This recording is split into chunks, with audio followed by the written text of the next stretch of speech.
In the podcast Nice White Parents, reporter Hannah Jaffe-Walt, you may know her from This American Life, started looking into this one school in her neighborhood after her kids became school age in New York City. Hannah examines this public middle school, traditionally filled with black and brown students, after a number of white families arrive.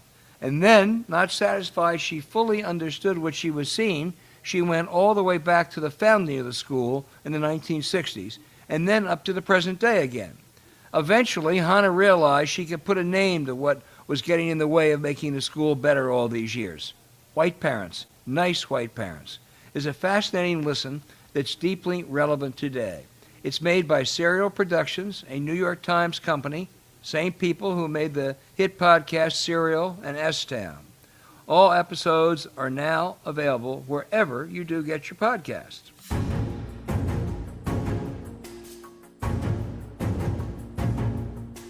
Hello and welcome to 2020 Politics War Room with James Carville and I'm Al Hunt. We are proud partners with the Sign Institute at American University in Washington. We hope to get back there soon. We have another great show this week in the middle of the Republican convention. But first, I want to thank all of you who listen, write us emails or tweet us. We love that you're telling your friends about the show. And please subscribe, rate, and review the show on Apple Podcasts. Jeff Flake was a much admired Arizona congressman and United States senator, the former executive director of the Goldwater Institute, that's as in Barry. He is a genuine political conservative, but he made a big mistake.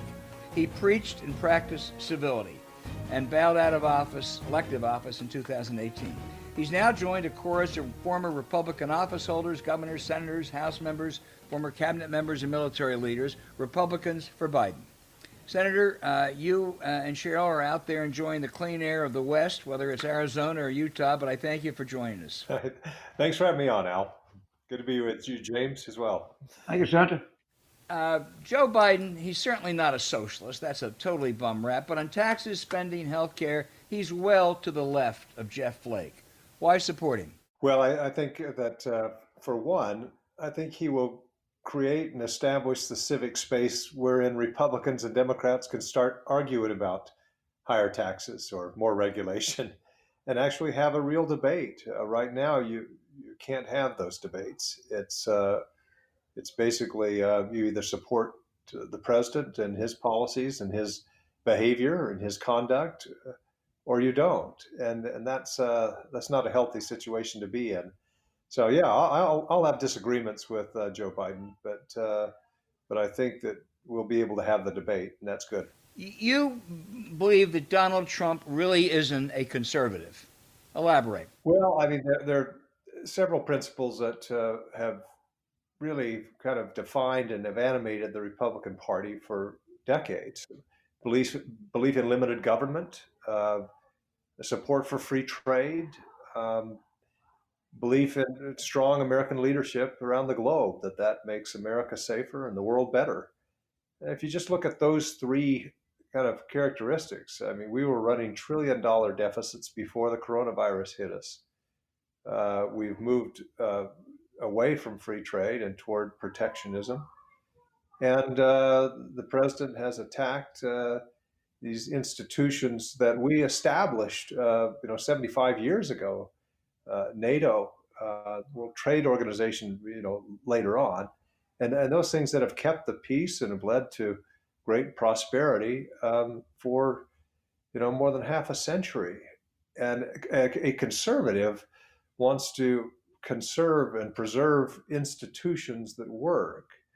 And the president has gone against institutions here at home, the rule of law, separation of powers, free press.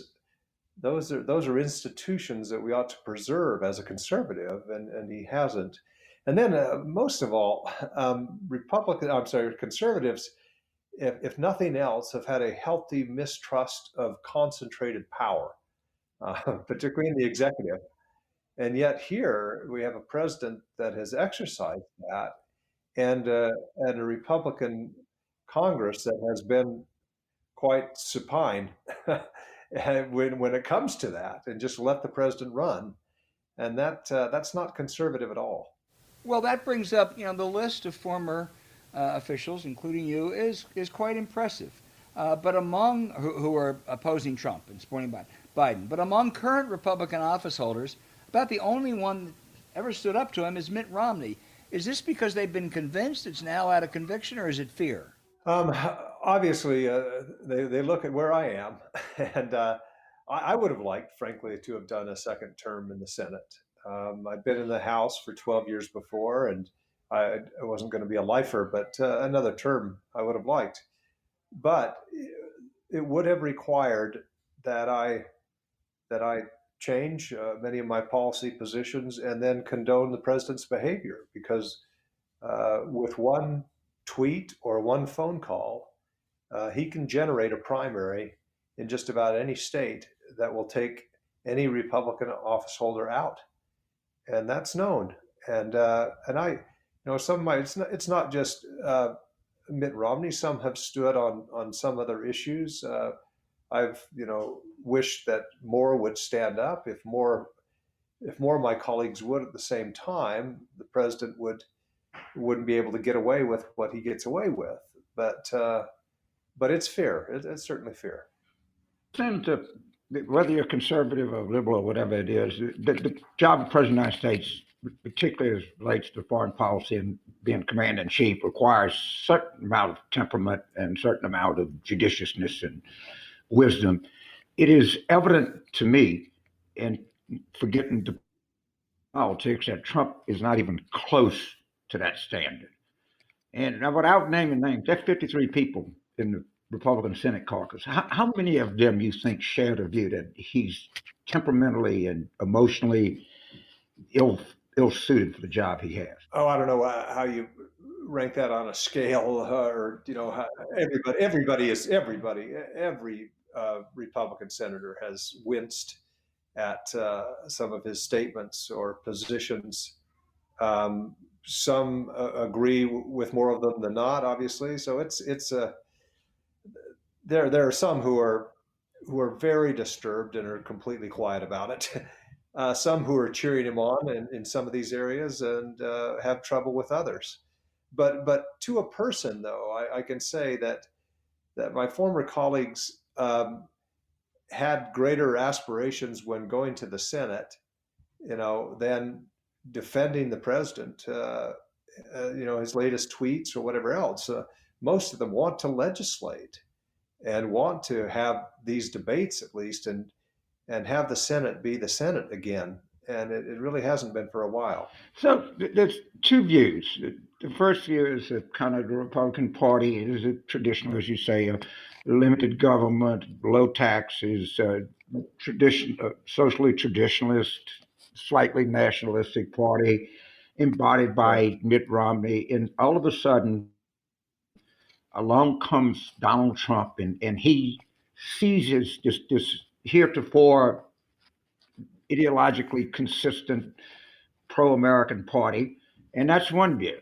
The other view is that the Republican Party has always been at its core a lot about racial resentment, and Trump just came in and spoke directly to that issue where others would not, and he was embraced across America by Republican voters. Which one of these views is closer to yours? The former. I refuse to believe that that typifies a broad swath of Republican voters, and I do think that if the president is defeated, I do hope the best shot, obviously, that we have of returning to a viable political movement is if enough Republicans say, yeah, we went down a bad detour there. And let's get back to the principles that have defined and animated the party for a while, that we've had success with. So I subscribe to the former. Well, I'll just point out, and being courteous, the polling supports the latter view. I'll leave it at that. Let's just talk about Arizona politics here just a little bit. There has to be some kind of feeling among Republican strategists in Arizona that the immediate future is not nearly as bright as the immediate past. Is there anybody in the Arizona Republican Party that's sort of sounding the alarm here that this thing is in danger of going off the cliff the wrong way? Nobody in a position of prominence in the party. here's the quandary that we're in.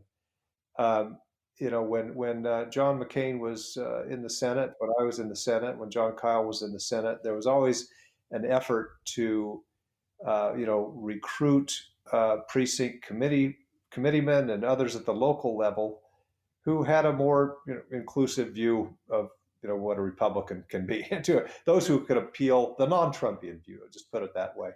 I got you. And now, without particular John McCain there's just not that grassroots level. And I can tell you, it is increasingly difficult to convince your neighbors and your friends who are Republican to attend, district meetings, precinct, meetings, to put themselves on a local ballot. When they go to those meetings, when all they're hearing is talk on immigration or the latest conspiracy theory or whatever else, it doesn't appeal to them. So you have that, and then in the business community too, when the Republican Party is all about SB 1070 or restrictive immigration measures, business community doesn't want to be a part of that and shies away from the party. And then, so in terms of money for the party to do party building exercises, get out the vote efforts, it's not there. And so in turn, the party has to rely on the national Republican Party. And that just means that they are completely beholden to the president and his view on Republican politics. And then it becomes a cycle that we just can't break out of. And right now, the state Republican Party is just completely in the grip of Trumpism. The chair of the state party is Kelly Ward, who is very, very much a Trump acolyte. And so there's just no room right now in the party apparatus for any dissenting voices or anybody to say, hey, we're kind of in a demographic cul-de-sac here that we're just not going to get out of. And so that's just not being heard right now. Well, I'll just say for myself, Kelly Ward's more of a hater, perhaps, than Donald Trump. When John McCain came down with cancer, she basically said, "Get out of the way so I can get to the Senate." It's just, she's a physician. It's just despicable. But Martha McSally, who was sort of a moderate conservative House member, when she lost in 2018, Senator, for your seat, she said that she was a Donald Trump Republican and a John McCain Republican. That's impossible. That's an impossible act. And she lost. And I guess it looks like that she's going to lose pretty badly to Mark Kelly this time.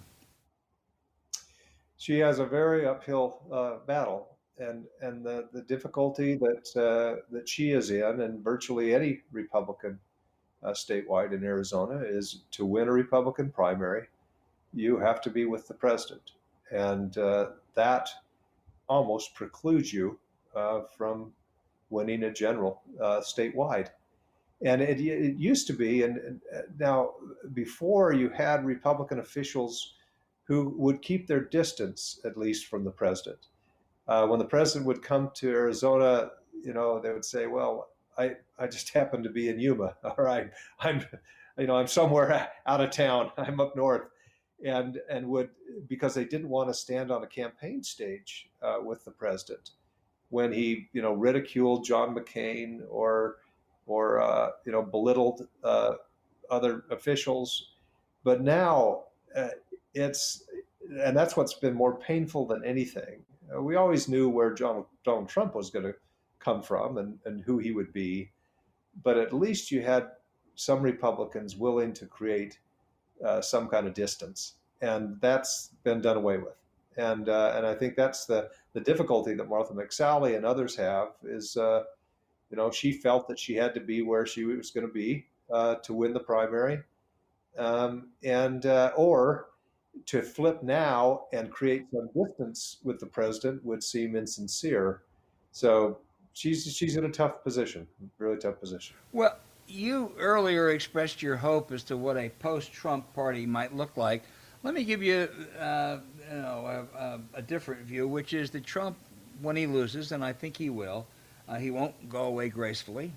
He's not going to be. He doesn't have Nixon's charm, and he will say it was rigged and all that. And I think Trumpism will live and may still dominate the party. Tell me why I'm wrong. You may not be. I hope you are. I just know that the best shot we have of returning to some kind of saner version, I think, of republicanism, conservatism, is if Trump loses badly. And I think if he loses very narrowly, it'll be more difficult for those who are big fans of the president to say, hey, he lost fair and square. They'll find a reason to say it was rigged somehow. But if he loses convincingly, then we may have enough people that in the party who say, all right, let's go a different direction. And James, you look at this stuff all the time, and you were sounding the alarm, early this year on the Democratic side to nominate somebody like Joe Biden rather than one of the others. But I think I genuinely think that if the president wins a second term, there's some people who think Texas will flip this time. I don't. But 4 more years of a Trump administration, if he continues with the type of politics and behavior and conduct, I think Texas could be blue, 4 years from now. And then for a Republican nationally to put together some kind of coalition to win, I just don't see it. And so there have got to be enough Republicans that see that in the end. Senator, I'm going to close on a different note. A lot of our listeners may not know that one of your friends, good friends, is none other than Max Scherzer, the great national pitcher who James and I revere. You used to even sit with his wife at Nats games. Is Max going as strong as ever? He is. It's been so great to see. Well, obviously last year to watch the Nationals, take the whole thing was incredible. But I tell you, what a competitor he is, and he works so hard in the off season, and I think it's showing. The best game I've ever seen in baseball of any type was when he threw 20 strikeouts, and I sat with John McCain in that game. He and I and Max Scherzer's wife Erica, and watched him throw 20 strikeouts, and it was the most incredible game I've ever seen.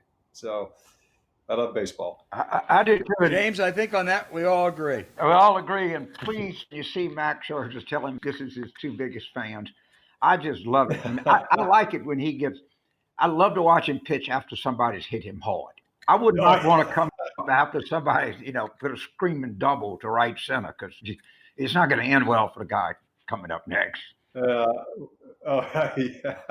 Well, what was fun to sit with Erica, who knows exactly what he's thinking, when somebody knocks a home run off him or whatever, and she'll say, he's going to do this or he's going to do that. And sure enough, they're creatures of habit out there on the mound. And anyway, it was fun to watch. Well, they all should have Max Scherzer's habits. Jeff Flake, it's so good to be with you today. Please give Cheryl our best. Stay safe, and I hope we'll see you in person one of these days. Yes, sir. Thank you so much. That sounds great. Yeah, I hope we see you out on the paid speaking circuit again, because everything got canceled.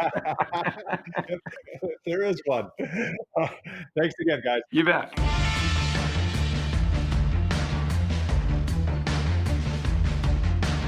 Hey, James, I've been reporting in this town for more than a half a century. God, that makes me old, doesn't it? And I have worked with scores of the very best journalists in America. I mean, literally the very best. None better than Jerry Seib. He was a great reporter covering campaigns, White House, and diplomacy. foreign correspondent, the best bureau chief, and a distinguished columnist. He also is in our club, James. He married above himself.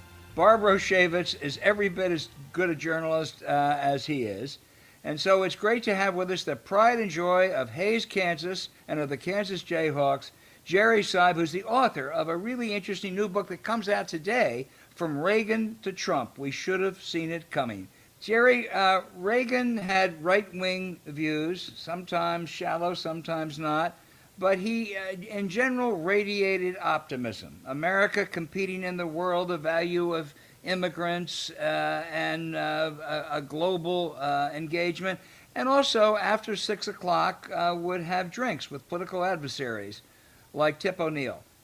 That's we can get into the policies in a minute, but that's such a striking contrast with Trump, who basically radiates darkness, anti-immigrants, and hates political opponents. How do we get here, Jerry? well, that was the reason I wrote the book. I was trying to figure out the answer to that question, you know. But before I go on, you forgot to mention out that I also share with you and James' obsession about the Washington Nationals. So there's so much connective tissue here. Did you, by the way, just hear our conversation with Jeff Flake? That's what had me talking about Max Scherzer, right? Yeah, exactly. Right. Who's from Missouri, Al, by the way, but I forgive him that. So the answer is, how did we get here? And you know, the title of the book kind of gives away the answer to that question that I came up with, which is we all should have seen it coming. That this idea that I think everybody embraced in 2016, that Donald Trump was some bolt out of the blue, is not really right. The seeds of Trumpism were planted years ago, probably first with Pat Buchanan within the Republican Party. You know, our friend Bill McInturff, a Republican pollster, said in 2016 that Donald Trump is just basically Pat Buchanan with his own airplane. And then you had a series of further developments in the Republican Party. Sarah Palin, Mike Huckabee, even Ross Perot, the Tea Party, that told you there was this thing developing at the grassroots that was basically not Reagan conservatism, but Trumpy populism and nationalism. And then that slowly took over the party. And I think Donald Trump kind of walked through an open door in 2016. And to go to your question about why is the character of the leader so different? I mean, Ronald Reagan came to Washington, I think, and I was brand new here in those days when he arrived, to convert Washington and to co-opt it and to make it part of his movement. Donald Trump showed up with this kind of populist nationalist view of Washington that said, I'm going to attack Washington. And he's pretty much done that for 4 years. You know, Jerry, I think FDR and the New Deal survived for decades and decades. Obviously, Democratic politicians adapted, adjusted. There were different policies. But even today, Democrats basically revere FDR and the New Deal. It sets a certain touchstone for Democrats. I think Donald Trump has so taken over the Republican Party that Reagan almost seems a relic. Yeah, I wrote a piece. I adapted some of the book for excerpts in the Journal on Saturday, and I said in the excerpt something I feel stronger now than I did when I finished the book some months ago, that you can't put Trumpism back in the bottle. It doesn't mean there can't be a reversion back to some kind of Reagan conservatism, but it'll be adapted to populism and nationalism. And there are a lot of smart young conservatives who are sitting around Washington and elsewhere in the country trying to figure out how to do that. But I don't think it ends if Donald Trump loses on November 3rd. First of all, as you noted earlier, he's not going to go away. And second, there is now this notion that you can't go back to Reagan-style conservatism, free trade, open immigration, or at least positive views of immigration, a robust American role around the world, that those things are kind of gone, and you have to adapt the conservative message to an era of populism and nationalism on the right. Well, Jerry, we asked Jeff Flake this, but let me throw it to you, too. Of all the Republican office holders, not the former office holders, but current office holders, with the notable exception of Mitt Romney, they all have become enablers. And now, the Rob Portmans and the Lamar Alexanders should know better. Are they just cowards? Well, I think I tried it in the book to put Republicans in categories, and there are the never Trumpers, and then there are the converts.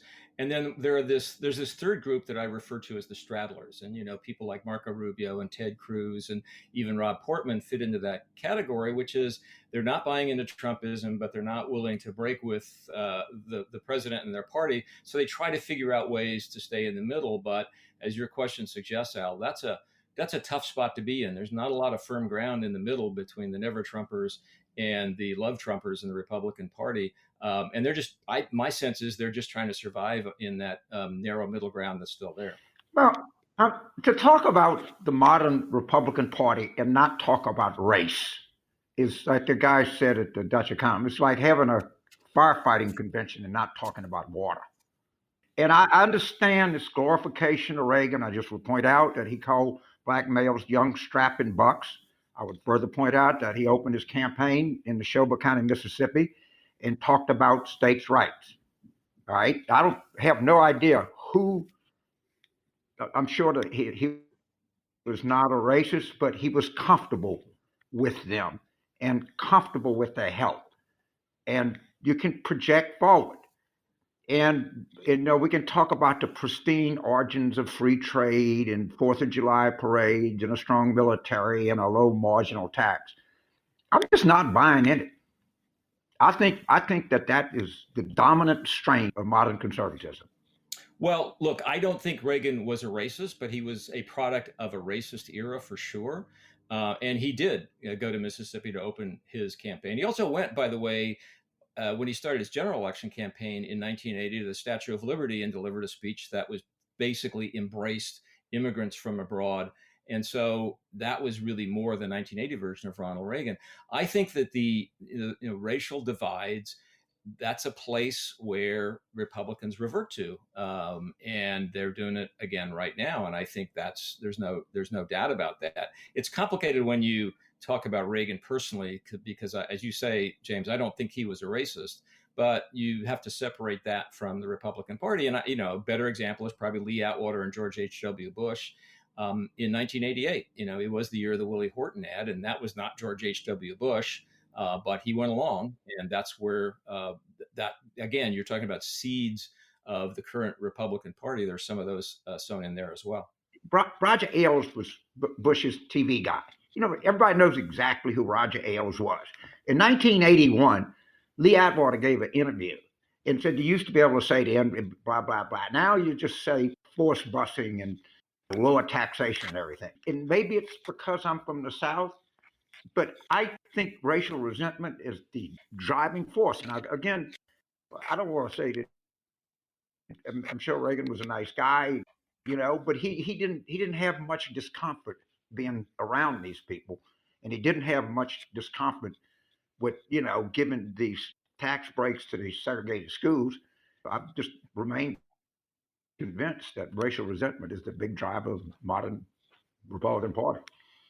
Well, James, people like you and frankly, President Clinton back in the day when we had a president who actually talked to people like me regularly, sort of educated a lot of us that, race is the great unresolved issue in American life, not just political life, but American life in general. And, I think a lot of people who grew up like I did, I'm a white boy from the Midwest, liked to imagine that, well, we had a civil rights movement, we had voting rights, and we had the effort to use affirmative action to address historic inequities.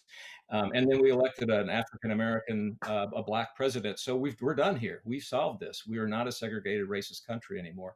And I think the stunning reality of 2020 is that people like me have been reminded again that it's not that simple. And, that's certainly true in Republican Party politics.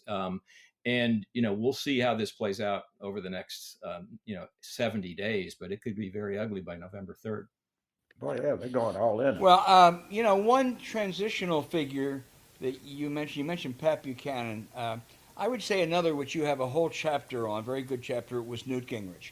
Now, I think Newt Gingrich, I'll say what I really think is one of the great frauds in the history of American politics. But he's a very smart, shrewd, clever fraud. When I first met him, I had lunch with him in 1974, Jerry, and he told me he was a Linwood Holton Republican, a Rockefeller Republican. Get rid of this Reagan stuff. were pro-environment, pro-civil rights. When he came to Congress, finally 4 years later, he kind of saw where the writing was, and I give him credit. I think he was the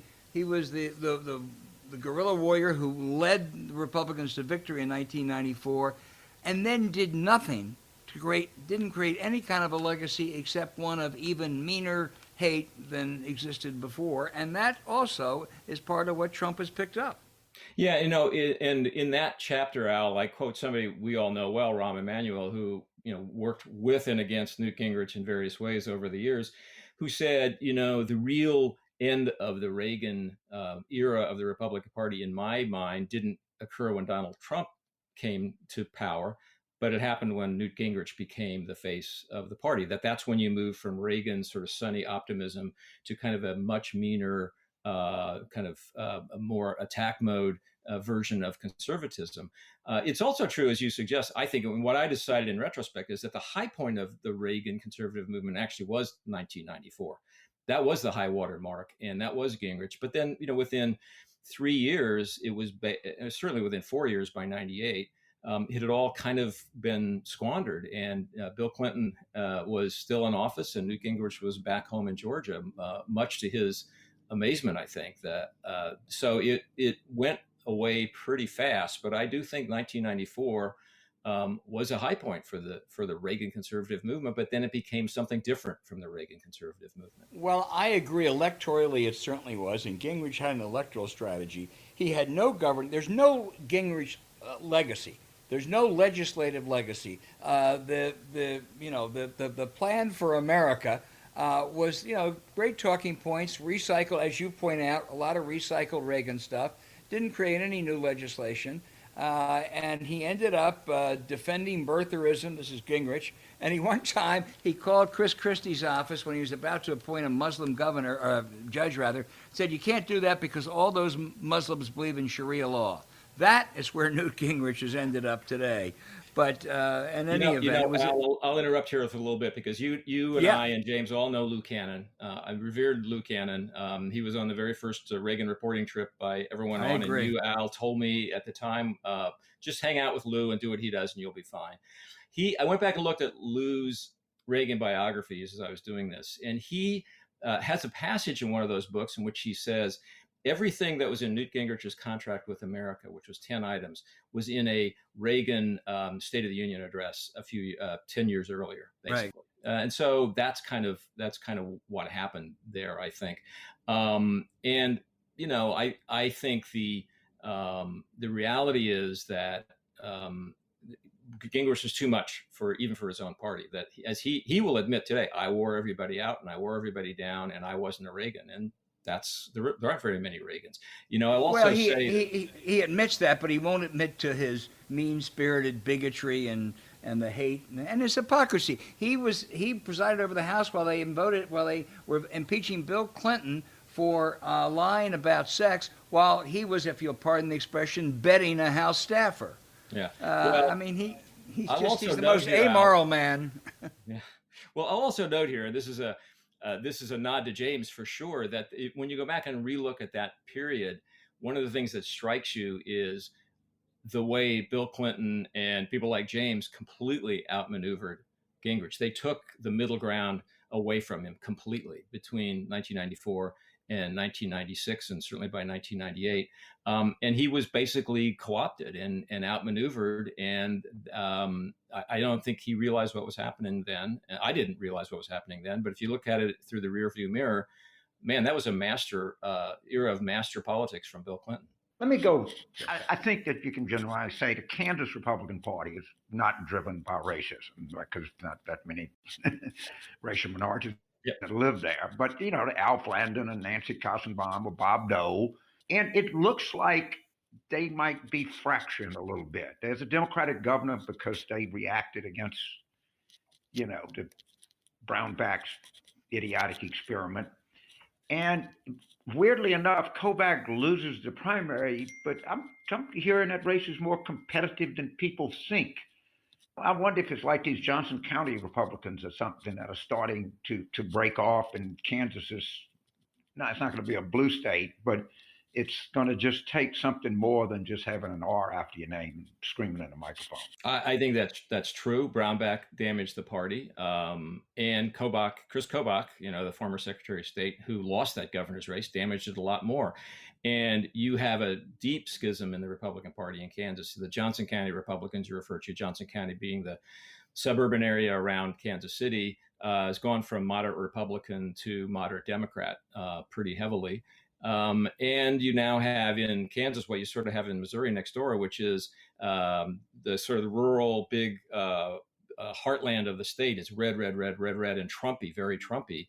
And around the edges, you have a lot of people who are not there. And so I think Roger Marshall, who's the relatively more moderate Republican who was nominated for that Senate seat, he beat Kobach in the primary.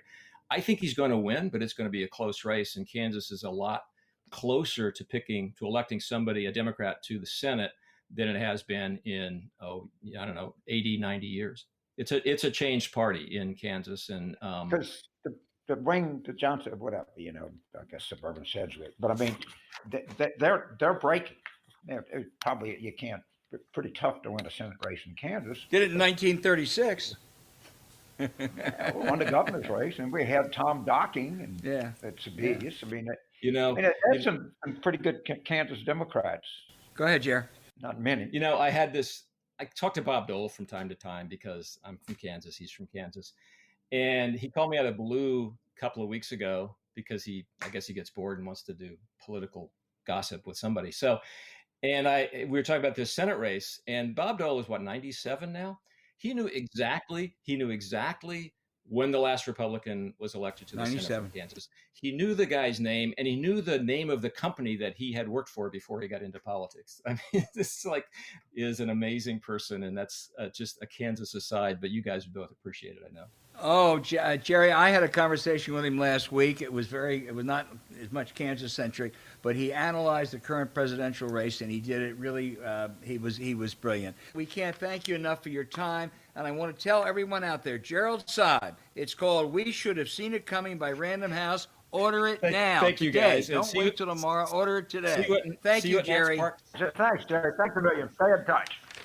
Always good talking. Yes. You bet. Okay, James. Okay, we had a good show. I mean, I think the combination of Senator Flake and Seib. But I'm just going to go back, and I remain fixed that my view that racism was the dominant driving factor behind Trump is unshaken.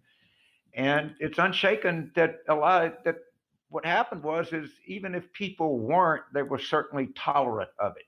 And when you let something like that grow, and I got another thing, I'm worried sick about during the day we have these protests, and that thing in Wisconsin is about as bad as anything. It's just sickening. And the same thing with the George Floyd. But this extreme stuff you're seeing it particularly at night, and I'm told this is like being organized. This is not spontaneous or local people at all. This is troubling, and I hope that the governor can put an end to this, and these people can go and protest and, reform it in a way that's meaningful. Well, I think you're absolutely right. As I understand it, listening to people and watching people and reading people out there, there are legitimate, largely peaceful protests from locals during the day. And then at night, some of the others, the outsiders, come in. And that's when it turns bad. And I have really been very critical of Barr and this administration for pretending these are all a bunch of left-wing crazy radical rioters, because they haven't been in the main. But if there are out there outsiders, you're right. The governor ought to stop it. That's what you have a National Guard for, and stop them from coming in. They got to stop shooting people, man. This is just not right. I agree. James, before we go, just one quick comment about Charlotte. There's a lot of things one could say, but I want to focus for 40 seconds on one speech. Okay. Pam Bondi, the former Attorney General of Florida, did a 6-minute riff on how corrupt Joe Biden and his family were. Nepotism, it's unbelievable, it's outrageous, while defending Donald Trump. Whatever small transgressions Hunter Biden and others may have committed, and I think he did, it pales compared to the Trump family, who basically think this is a license to loot. But Pam Bondi, I would remind our listeners, was running for Attorney General in Florida when she took an illicit campaign contribution from Donald Trump and then dropped a lawsuit brought against Trump University. Pam Bondi talking about corruption is like the Boston Strangler railing against street crime. I mean, it really was outrageous. Oh, but you can't beat that Kimberly Guilfoyle. I mean, that's one of the epic moments. I think what's going to happen, I think Q is going to make an unannounced appearance tonight. He'll be, kind of shady, and you can't really see his face, and Q will address the convention to a just rapturous, 23-minute standing ovation. Oh, they'll go wild if they get Q. Well, let me just say one thing. Their audience was down from the first night of the Democratic convention, the first night, but much more important, their audience was overwhelmingly Fox News. And I watched Fox News for 2 hours both nights, except when my wife was doing the PBS interview, which was a welcome respite. But they are the true believers that are watching. They're being fed red meat. They're not persuadable voters. And that's who they're reaching this week. So whatever success they may or may not be having, I don't think it's translating into many votes. All right, well, listen, it was a great show, perfect, and we hope to be back with you again on Friday after the Republican convention with the guru of all gurus, the great Charlie Cook, talking about the 2020 election as we head into Labor Day and the fall. James, stay safe out there in the Shenandoah. And thanks to you all for listening to 2020 Politics War Room. Follow the show on Twitter at Politics War Room and email us at politicswarroom@gmail. That's politicswarroom@gmail. Thanks for subscribing. Please rate the show, hopefully with a 5-star review. We'll be back on Friday as we march towards November. Please be safe out there.